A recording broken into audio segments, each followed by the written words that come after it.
Did you know that one of the absolute biggest franchises right now is not even original? George Lucas borrowed a lot of the things that are in his universe from other works. And today I'm going to go over those things because I think this is important and there's a real lesson to learn from this.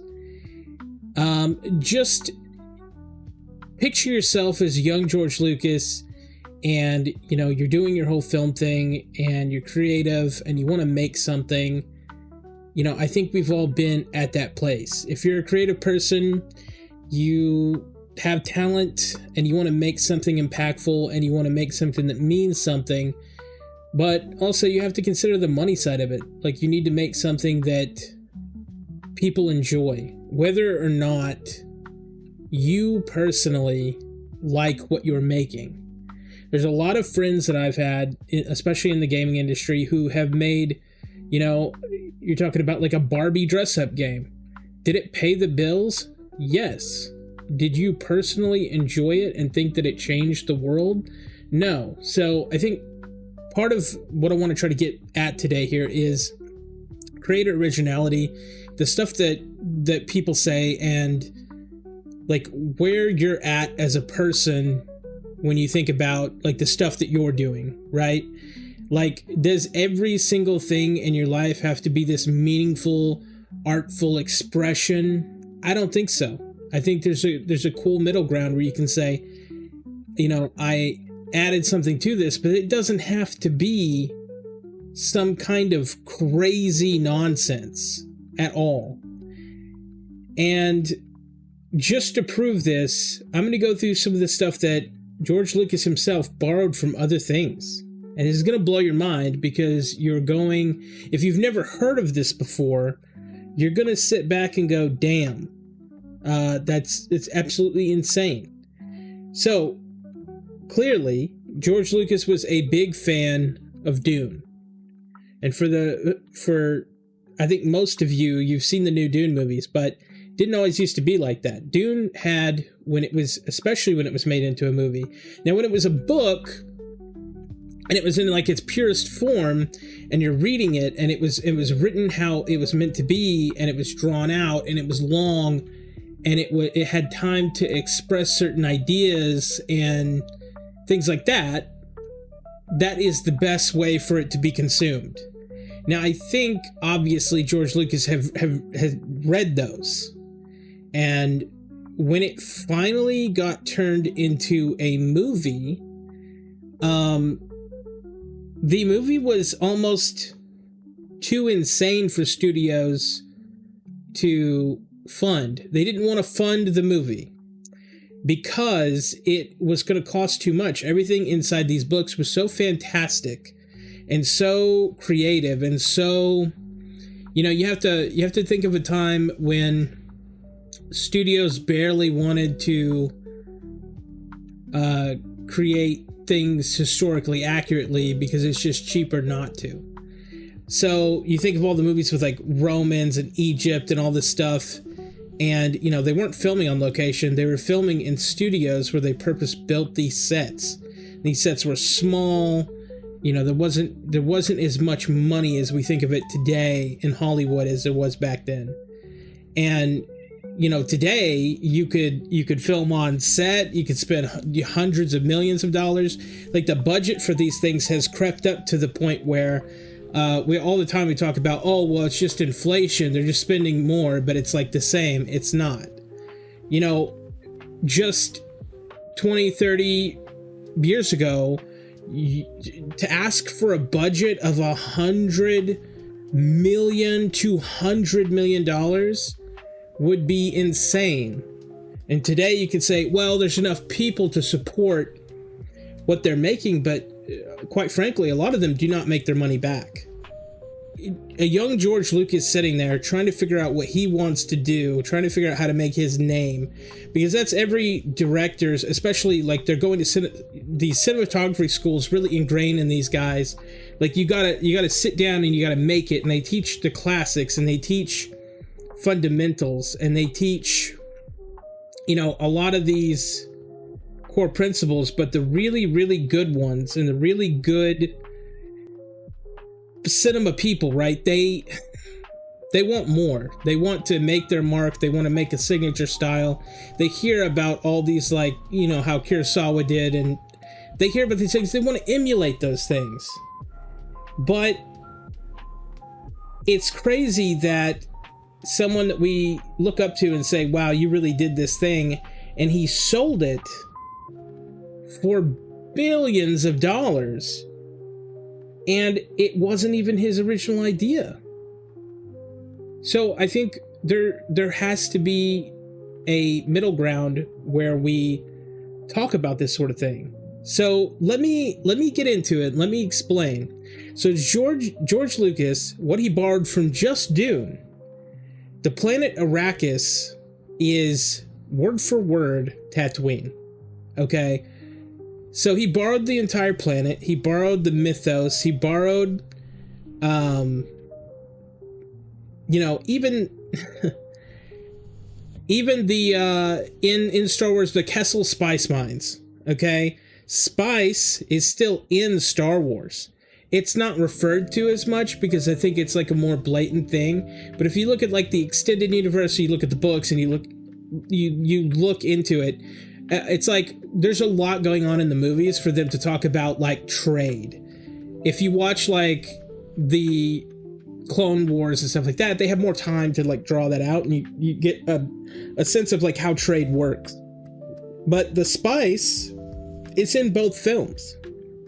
Now, fundamentally, it's just a valuable thing smuggled, okay, in Star Wars. It's not this grandiose thing like it is in Dune, but that's also borrowed. Now, the Force, we all know that. We all know about the Force. The Force powers mind control, enhanced perception, all these things. If you look at like the visions that Paul Atreides has and the enhanced awareness, and, you know, the witches using the voice on people to control their actions, I mean, it's just simply that, right? It's simply these are not the droids you're looking for. It is a direct one-for-one. I mean, there's so many things in here that it's insane. Now, they have the whole chosen one aspect where you have Anakin and then you have Paul, and they essentially act as the same thing. They're going to bring balance to the thing. Everyone thinks they're the chosen one, the person that's supposed to fix everything. And, well, if you the new Dune movie's coming, you get ready for that arc, because they're more similar than you know. I know in the first one he seems like a polite young man, and in the second one he says, no, I don't like people being hurt, I'm gonna rise up. But wait for the third one, and you'll see the similarities more between Paul and Anakin than you'll ever want. Trust me, it'll rip your heart out. But moving on, the feuding houses, the Galactic Empire. You can draw a direct parallel between Harkonnen and Atreides, okay? They are essentially the rebels and the Empire. Now, it is not an exact parallel, because the Empire was always able to have this juxtaposition where you think about any kind of imperial force and a smaller force. It was the idea of those opposing forces that you could win against it. Just like you could take Empire and say Germany, and then you could, you know, like the Axis powers, and then the, you know, you could take those things and put them in any way you want. You know, you could say, oh, Empire, so Japan versus America, Russia versus America, the UK had this massive empire, and they were essentially overthrown one by one on each colony, and that gained its independence from them. And you could take, in George Lucas's way, you could take any of these and put that as, okay, this guy's the Empire, this guy's the rebel. This guy's the Empire, this guy's the rebel. You could do that over and over again. And he made that very more fluid than in Dune, because Dune actually has a shitload of houses, a very vast history, tons of stuff going on, but they really narrow it down to just these two houses for some reason. And I've always been bothered by that, because you know that there's like hundreds of other things going on, but they essentially focus in on these two things. And it's not like where you would have something like the Warhammer universe, where it's like expansive and telling you about all these things going on. And I realize that's more complicated, but I like that more. I like knowing like okay, I get this house and this house, but like what else? You know, I want to know what else. And they kind of hone in on these two houses on Dune, but they do have like a direct parallel. Now, we talk about like desert dwellers, okay? This is something else that he borrowed, George Lucas borrowed. The Fremen, tough, mysterious desert people, right? We also have the Tusken Raiders and the Jawas, and they represent that same thing. But I do feel like some of these ideas, some people that are watching might go, well, that's a bit of a stretch, isn't it? That's a bit of a stretch. Well, I think at a certain point when you're borrowing like 70% from something, at a certain point you go, okay, well, I don't really need this to be a thing, okay? I don't need to say this is like a one-for-one thing. And I think that's where you get into some of this, where it's like, he didn't make Tusken Raiders and Jawas on the same level as the Fremen, but it's still borrowed, okay? And in some cases, everyone of Tatooine is kind of these desert people, okay? They represent the same thing, but even later on, we find out that these Tusken Raiders are not just surface level monsters, because the Fremen are portrayed the same way. That's what people don't understand. Fremen, I know in these new movies that it's kind of accelerated and they don't really go into it that much, but they are not held as anything more than savages to be like blotted out. They're just a bunch of fucking desert assholes, and we want the spice and we're gonna take it. Turns out, just like with Tusken Raiders, they have their own traditions, their own warrior culture, the way that they act, and you know, they actually have their own languages, they actually have their own family units. And when we see, especially we see Anakin when he finds his mom, you know, killing all these people, we don't really have, until the universe expands a little bit, we don't really understand, like, okay, well, these aren't monsters.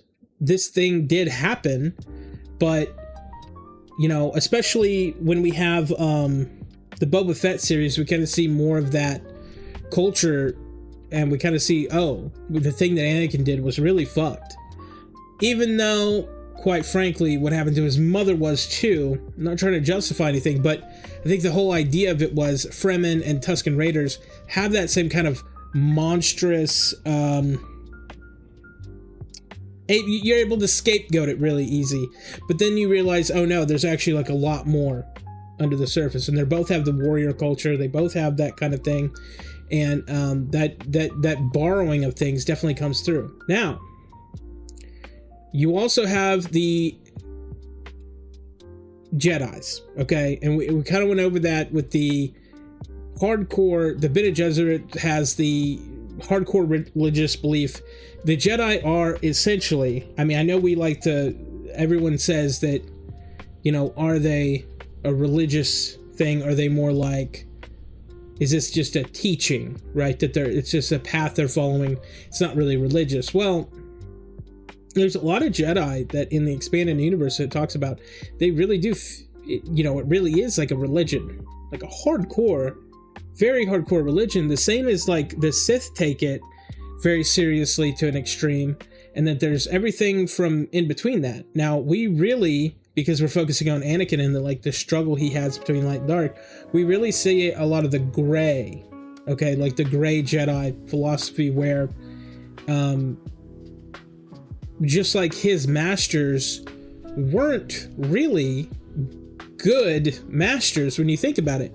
When you think about his masters, and you think about even the evil people like Count Dooku were like, no, we can bring them to our side, because they were so in the middle on the Jedi that these people could have gone either way.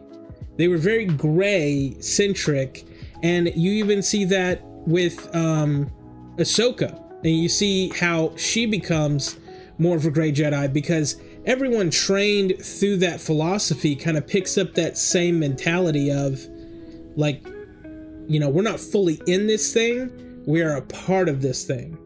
And so when you look at like the Jedi Masters, and you look at like even Yoda was, even though he was very Jedi centric, he was kind of a little bastard in some cases. So we just see so much of that gray Jedi way of thinking, where they're one foot in, one foot out, and we never really see the hardcore religious aspect of it. But there are things in like the extended universe that if you know about the books and you know about other things, you know, I don't know what all has been retconned, but there are, especially with these Sith guys. I mean, they take it so deathfully serious. And with the similarities between the Bene Gesserits and all that stuff, you can see how that kind of like deep manipulation of religious beliefs for control, like 100% comes through. Now this one's a given with the giant sandworms. Okay, you have the Sarlaccs. Okay, you have the sandworms in Dune. There's nothing to say. It is just a direct thing. Although Sarlaccs are kind of like shitty little idiot ones compared to the ones in Dune. The ones in Dune are scary as fuck. Sarlacc, it's still terrifying, but like, you get away from that, right? You don't have to worry about that much. Just don't jump into its fucking mouth, which seems to be like the thing to do in Star Wars. I see where Dune takes itself so seriously, like this actually would be a real world.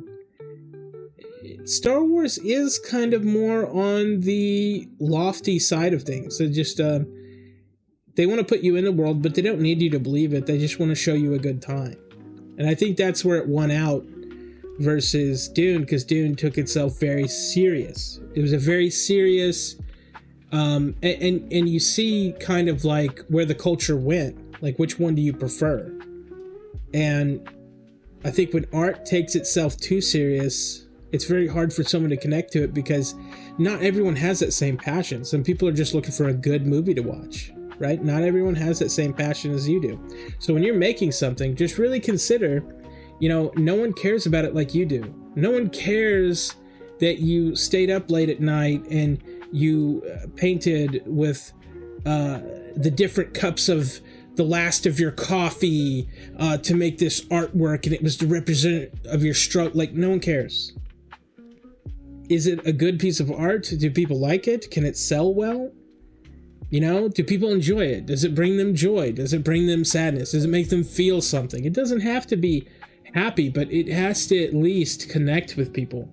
And I think that's where a lot of artists and a lot of shit that I can't stand, which is like the really artsy, I'm better than you way of art, is like, you're just spitting on people and then you're mad when they don't like your art. Like, get the fuck out of here. So that's where I stand with it. Like, when you make something and you look at all these similarities between this, right? And we talk about the religious political orders, Sith, Jedi Elite, Jedi Order, Bene Gesserit, Space and Guild, and all this. It's very parallel down to the ecological, you know, way that the planet works. Tatooine and Dune are very, you know, the Dune universe on Arrakis, like even its water cycle and the way that Tatooine has its people, you know, even that was very similar. Now, what are some of the other stuff from, what are the other borrowed things? Well, if you look at, and these are more like bigger leaps. These aren't things that I'm 100% sure on, but I can say that they're bigger leaps in a way. And I know the Dune stuff is pretty set in stone. Like, he obviously borrowed a lot of it. But these things are more like, we can infer that he did, but we're not entirely sure. Now, one thing you have to understand about this criticism is, I don't care. I do not care if he borrowed these things. He made something that people enjoy, and it was a lasting thing, right? So don't get me wrong when I say, like, borrowing things.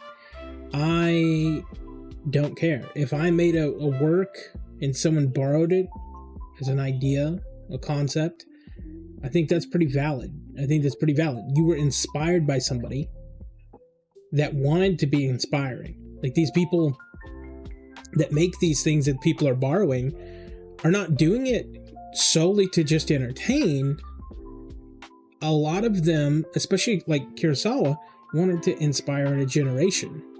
Now, like, one of the things we're going to look at is the shot composition and scene structure from The Hidden Fortress. This is 1958. Kurosawa made The Hidden Fortress, and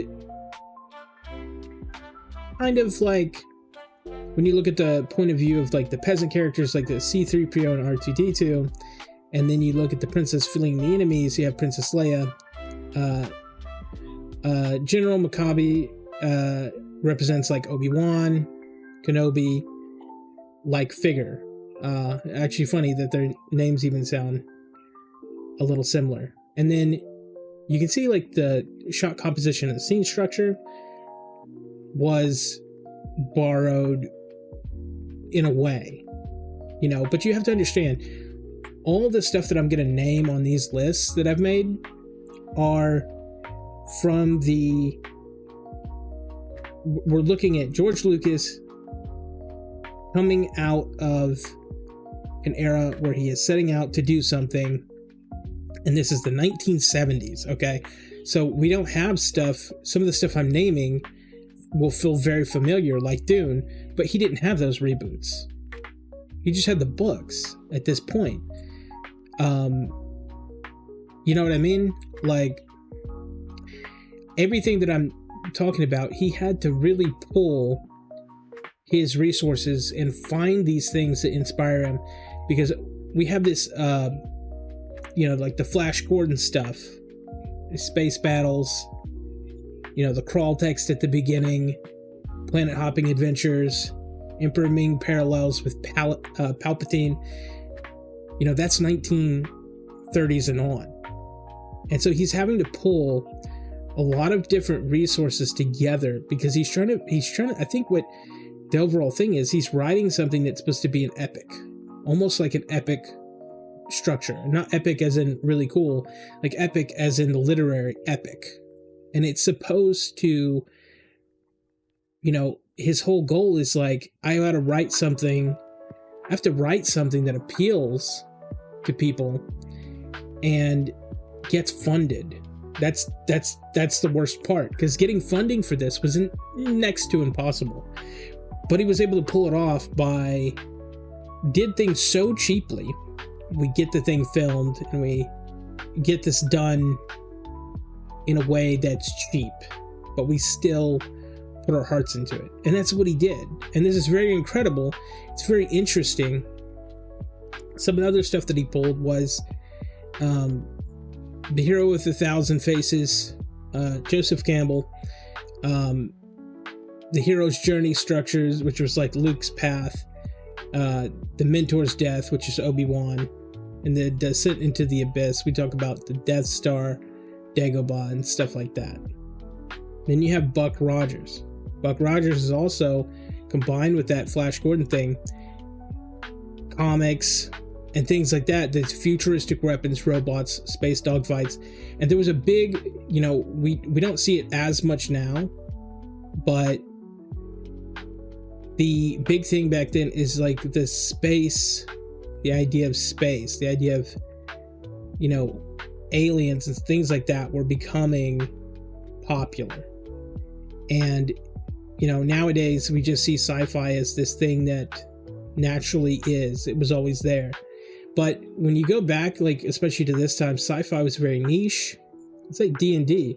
At one point, no one played D&D, right? It had to get popularized, had to go through a lot of growing and trials, and eventually you got to that point where, okay, now it's played by tons of people and it's mainstream. But it's the same with these sci-fi things. And you have to understand, at this time, a lot of these films that were coming out, these sci-fi films, were doing very badly or very good. It was a complete gamble on what people would respond to and what they wouldn't. Because everyone really enjoyed, when you talk about like things like Conan, it's very simple to enjoy. It's very, you know, like the medieval aspect where you have like the half-naked girls and the barbarian figure. It's very easy to appeal to that male-oriented audience. Whereas like the sci-fi stuff took a lot longer, in my opinion, to really get out there. Like, I don't know why it was easier to put, you know, a wizard casting spells versus, you know, a robot shooting electricity, for example, and get that into the mainstream. But, you know, that's where it was at the time. I'm trying to frame where he was at in the mindset of when he was putting this and cobbling this together, because I don't want this to seem like a hit piece. I want this to seem like, if you're making something, I want this to be a thought experiment for you to realize that, you know, this is somebody that you could idolize and say, wow, he did it. You know, because he set out to do a thing and he did it.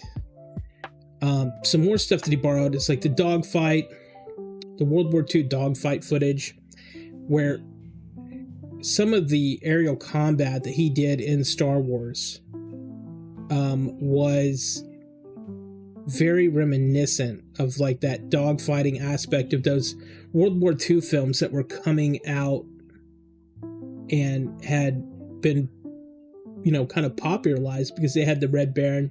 They had all these tales of these amazing fighter pilots, and you could kind of see that aspect of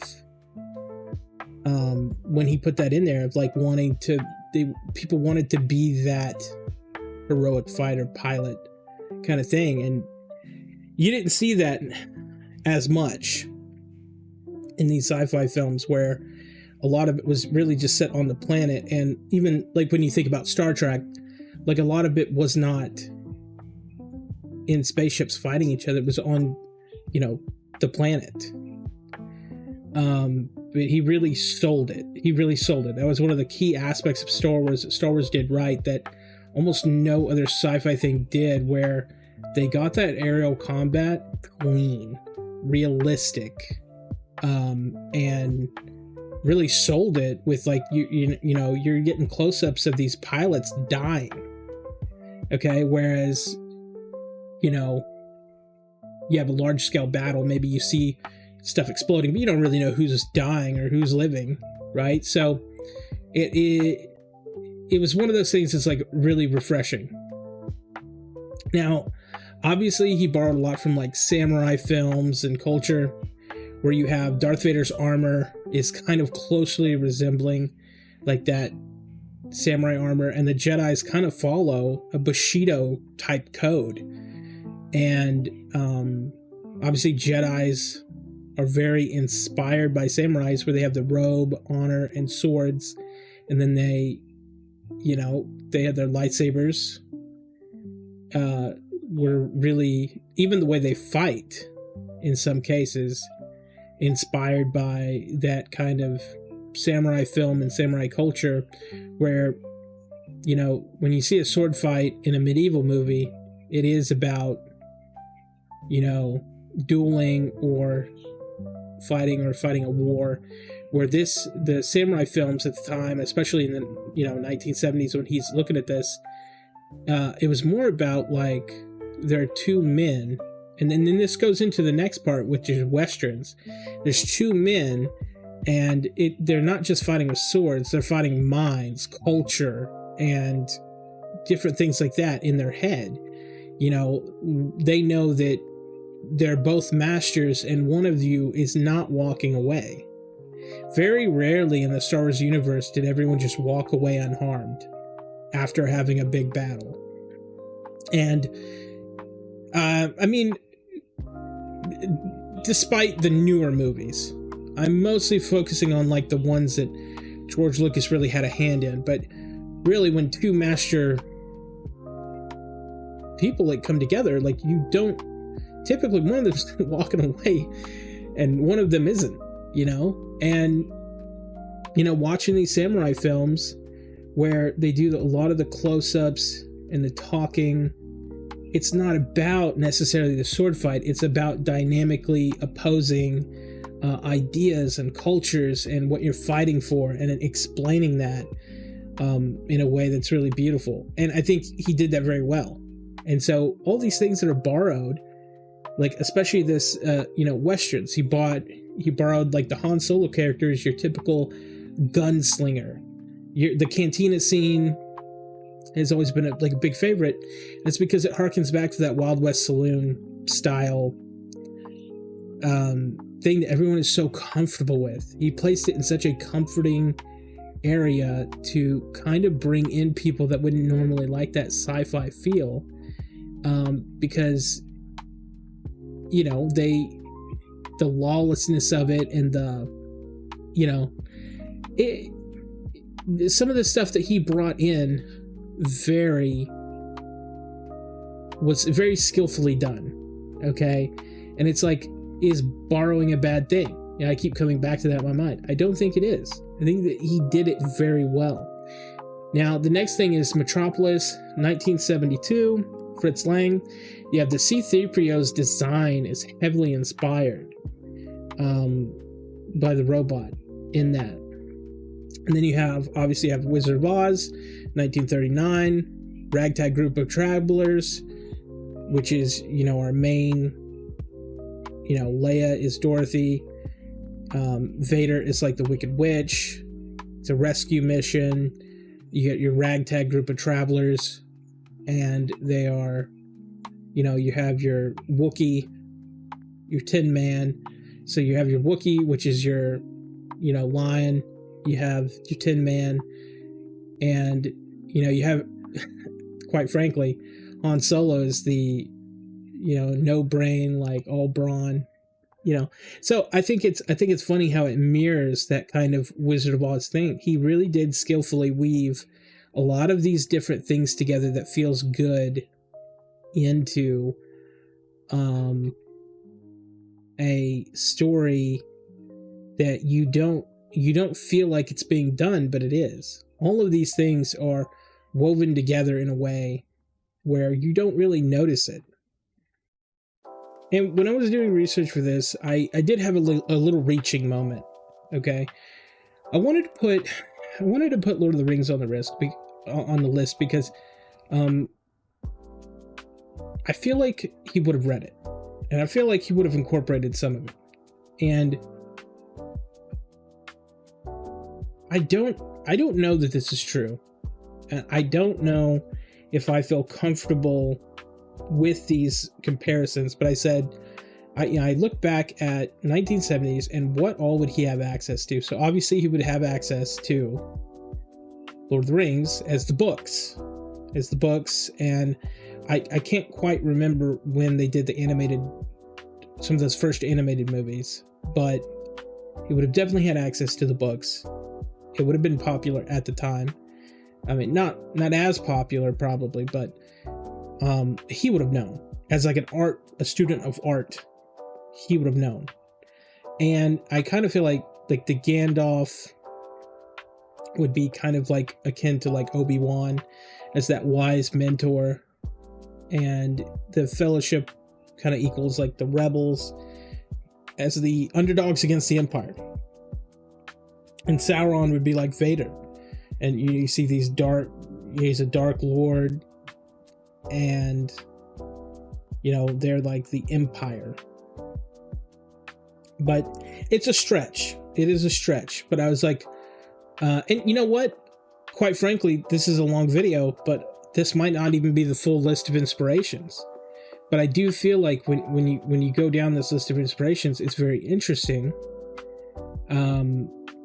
Although I can't 100% with accuracy. Now, I know the Dune stuff is pretty solid. I'm pretty sure like that is where he pulled. If he said, what is Star Wars based on? You can confidently say Dune. One of the last things I have here is the mythology and religion. So the Force is like Zen, Taoism with Christian mysticism, because you have the virgin birth of Anakin. And they have biblical themes. You have light and dark, prophecy, redemption arcs. You have that Christian influences, and then you have your Eastern religious influences through the Force and Jedi and meditation and all that. And you can see these two blended very like blended alongside of each other. And now we know that this is for sure a thing, and it was very popular at the time, just like it is now. It's like meditation, and especially on into the 80s, a lot of karate studios and different things. A lot of Eastern ideas were coming over, and especially through India, and people backpacking through India. It was a very common thing. So I imagine him being in school with friends, and I imagine that he would have had these influences on him, but still had that religious background that he might have been raised with like his family. Now, I want to take a minute here and just explain, why am I making this video? I am making this video because you're someone who might be a creative person. And a lot of the times people say, oh, people want originality. People want originality. They want things that are completely original, and they want them done well. But that's not the case, okay? That's not the case, and you should never be I don't think anyone should be ashamed of pulling from someone who's inspiring to write something, okay? What inspires you it shouldn't be thought of as like a guilty little shameful crime to say that, like, this is very inspiring and I had this idea and like, here's how I would do it. He built an entire thing off of Star Wars, okay? But it's like, when you look at things that are completely original, yes, they can. You look at Minecraft and you say, like, how much of that was completely original and foreign to people, and it was very foreign when it came out, when it was first released. The guy that made it originally, he's a very good prototyper, but he's a bad long-term game designer, in my opinion. The long-term game was made by people adding features and making it more and people adding mods, and people make it more palatable to the person. But I think Nock was very good at prototyping games, making something that no one had ever seen before. And that was also very successful. It was also the same, when you think about it, monetarily, it was almost the same level of success as Star Wars. But they have two very different schools of thought. In one is almost a person who wants to be unique, a person who doesn't want to borrow anything, a person who, some of these guys that we think of as super unique, especially, stand on the shoulders of other people all the time, even though we don't credit it, right? We can even go back as far as to say, like, Tolkien, if he didn't have the kind of friends that he had, and he didn't have the kind of support that he had, would he ever have written Lord of the Rings? Would he ever have just had this curious mind? Like, what if he never went to school?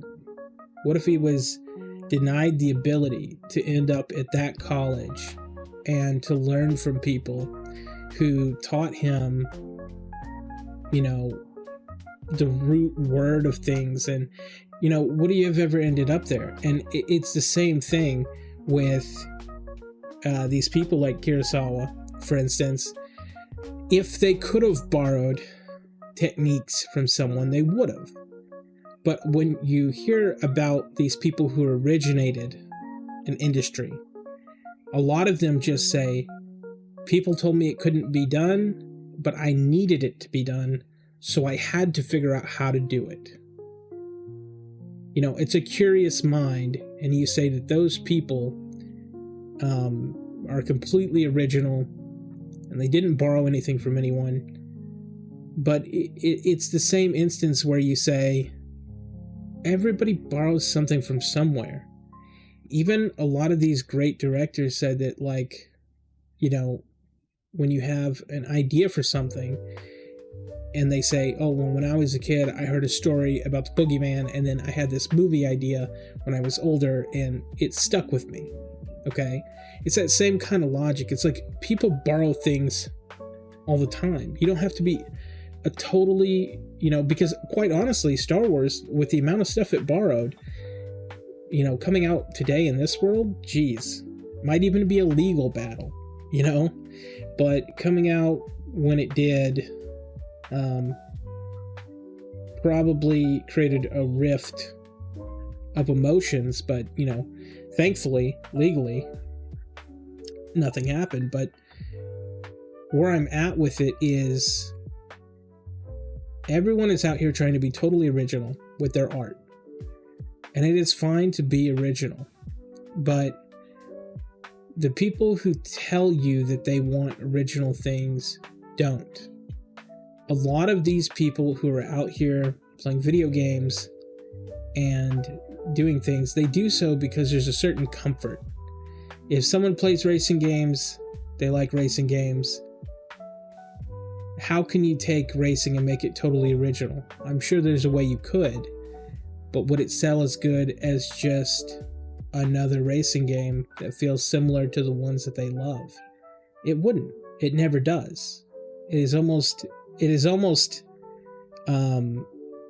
completely impossible to make something totally and completely original, but at the same time, because you have to cut your brain off from, like, okay, don't borrow anything.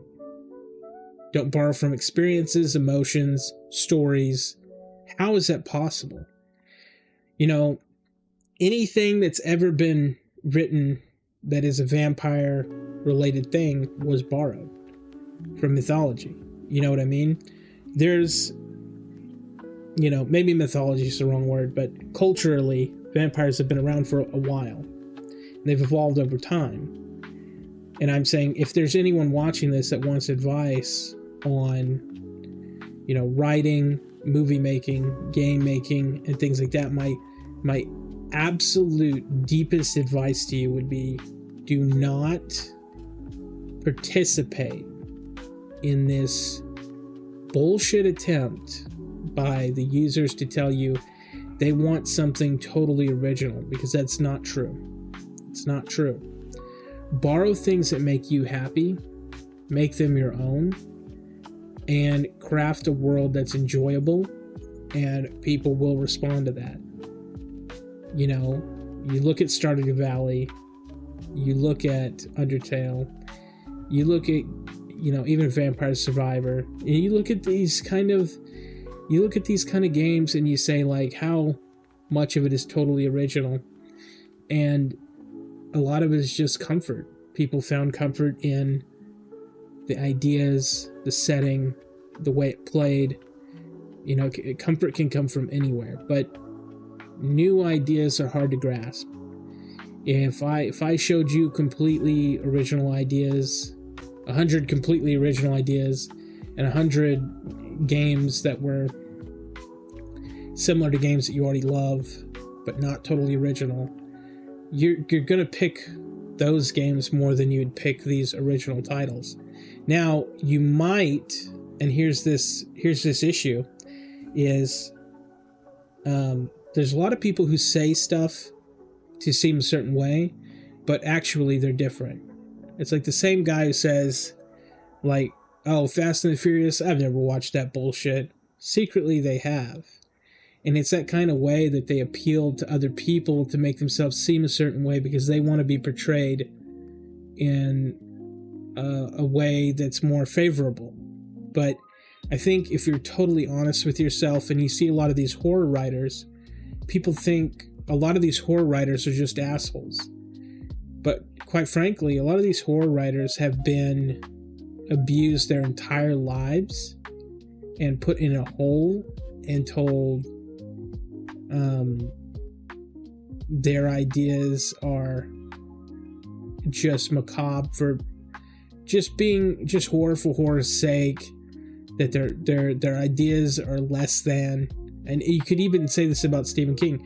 Stephen King's a fucking weird dude. There's interviews from him when he was younger. I encourage you to go watch those. He has just always been a weird fucking guy. This guy has never been one of these dudes that you could just sit there and talk to. And a lot of horror writers are like this. And I just want people to, when you take away something from this video that I've just outlined here, because this took a lot of time, I just want you to sit there and you say, when you're creating, I want you to tell yourself, it's okay to just create an emotional piece that borrows from things that are comfortable. And people will respond to that regardless of what you think. It doesn't have to be you're making a movie. It doesn't have to be a 2-hour long pop culture reference, some witty little pop culture reference. You look at the Marvel movies and people are getting fucking sick of it. People are getting fucking sick of it because it's no longer following that comforting method of characters that they know being portrayed in movies in a very deep way that they never got through the comics. Some of these guys read the comics when they were young, and they're not being portrayed in the way that they have built up in their heads, right? And it's not, you would think with all the money behind something, it can't fail.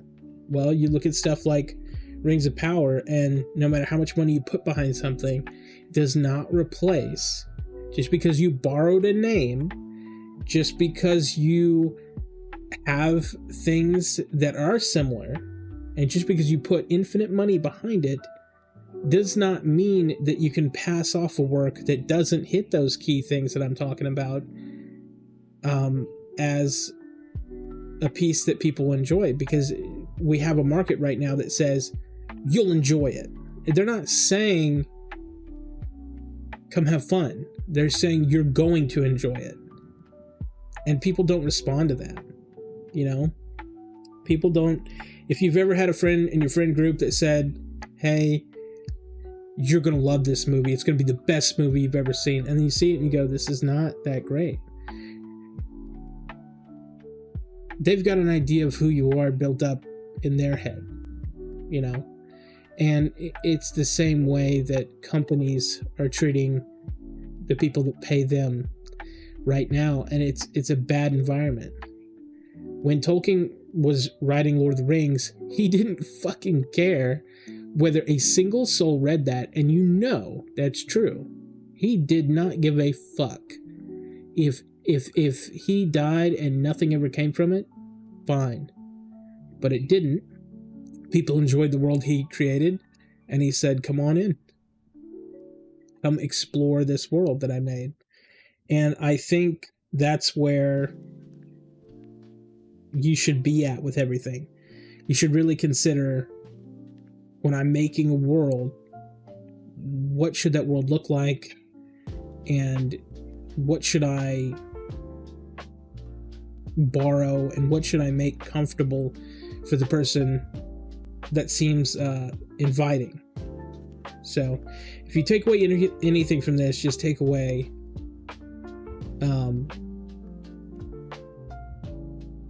even people who have made insane amounts of money and are so successful, they don't necessarily have to be one in a million people. You know, anyone can create those kind of things and bring somebody into a world and show them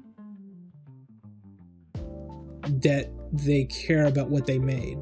And it doesn't have to be some holier than thou riding on your white horse saying I am better than all of you, because usually that art fails.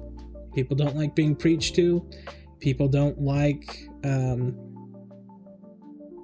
and the people that you pander to, they're not going to come to your rescue when it comes time to pay the bills. And I think that just take away from this that you can do it. It is possible. And that your ideas aren't stupid, and that someone out there will love what you make if you take the time to really sit down and put that kind of level of comfort into what you're making. And I think even though George Lucas borrowed so much from so many other creators and so much talent, he was smart enough to take the time to put that comfort in there. So much now that when Disney takes it over, think about this, and has all that money to spend, they just cannot recreate what he did. They can't do it. And as a creator, you have that in you. You have that thing in you as a creator. You just have to cut off any vestiges of ego, and you have to say, I am making a place for people to come and enjoy, and just remove, fuck money. Money will come. Fuck the ego. Just focus on creating that place, and you're good. And marketing, because if no one sees it, it doesn't matter how good your place is if no one comes and visits. So also marketing. What a terrible way to end the video.